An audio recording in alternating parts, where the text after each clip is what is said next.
You see this button? It wants to make you subscribe. Do it. SCP-001-J. Object Class Keter. Special Containment Procedures.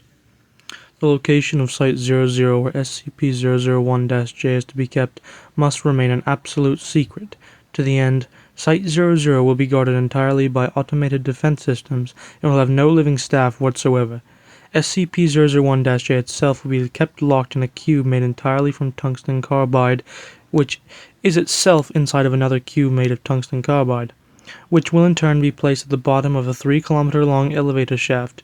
Multiple Molly guards have been carefully placed over SCP-001-J, and the robots on Site-00 will be prepared to replace these guards if needed. Description: SCP-001-J is a big, red, shiny, strangely appealing button that just begs to be pushed. SCP-001-J is a self-destruct mechanism that Foundation scientists believe is powerful enough to destroy reality itself, consisting of a circular red button set into a metal case. It looks like candy. The mechanism by which SCP-001-J operates is not fully understood, but it would be awesome to find out. SCP-001-J induces a mild psychic compulsion upon all beings who see it or hear it described to try to push it. You know you want to. SCP-001-J was first discovered by President Redacted of Redacted in Redacted in an elevator car. At that time, SCP-001-J looked exactly as it does now, except for the addition of a sticky note that said, "If you push this button, you'll destroy everything."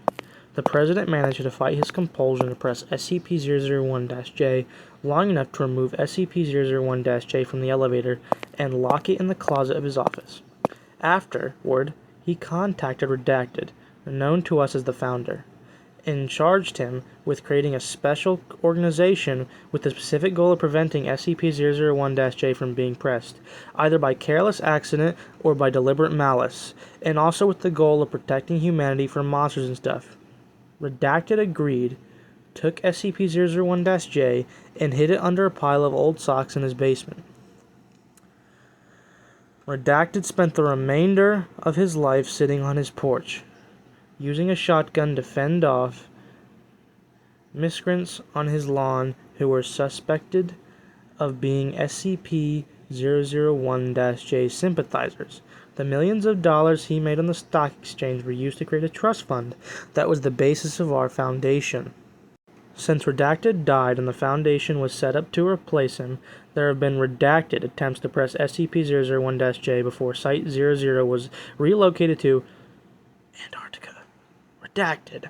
There were many near breaches of containment when Foundation personnel attempted to press SCP-001-J to see what would happen, and they had to be terminated.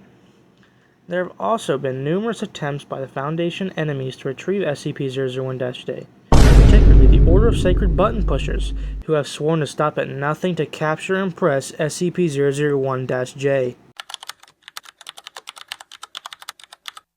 I, for one, think it's absurd that we still know so little of the SCP, even though we owe the creation of our organization to it and allow petty fears of existential annihilation to prevent us from studying SCP-001-J. I propose a simple test.